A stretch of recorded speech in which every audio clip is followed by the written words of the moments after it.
त्या आटपाडीमध्ये आटपाडी नगरपंचायत येथे आटपाडी नगरपंचायतचे दप्तर किंवा त्या नोंदीबद्दल ते तपासायला त्या ठिकाणी आले होते. आलेल्याला आम्ही ते थांबवत नाही. आपल्या आटपाडीत अनेक मंत्री येऊन गेले, अनेक आमदार त्या ठिकाणी येऊन गेले, पण महाराजांना ज्यावेळी अभिवादन करते त्यावेळी नक्कीच तो मान सन्मान महाराजांचा ते त्यांनी जपला, ते टिकवला.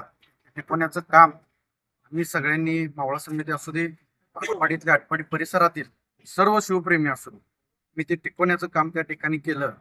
पण नक्कीच एखादा मंत्री आल्यानंतर ना आपण एका संविधानिक पदावरती त्या ठिकाणी काम करत असताना सर्व महापुरुषांना विचारात घेऊन मला वाटते आपण त्या ठिकाणी काम करत असतो. आणि त्यांनी आल्यानंतर ना जे कृत्य आटपाडीत ते त्यांनी केलं, मला वाटते मलाच नाही, आटपाडीतल्या व आटपाडी परिसरातल्या सर्व शिवप्रेमींना त्या ठिकाणी मला वाटते दुखवलेलं आहे.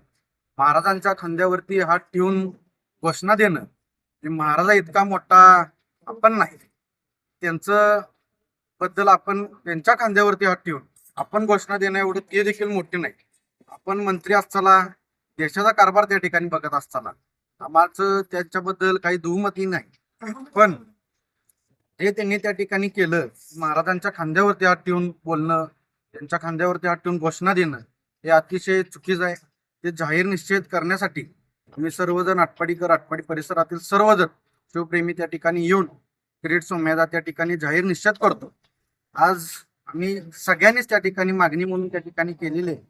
आदरणीय मुख्यमंत्री असतील, उपमुख्यमंत्री असतील, सगळ्यांना आम्ही मागणी एकच करतो, त्यांनी आटपाडीत येऊन मान महाराजांची माफी त्यांनी त्या ठिकाणी मागावी, तेव्हाच आम्ही त्यांचं काय असेल ते माफ करायचं आम्ही हे घेतो.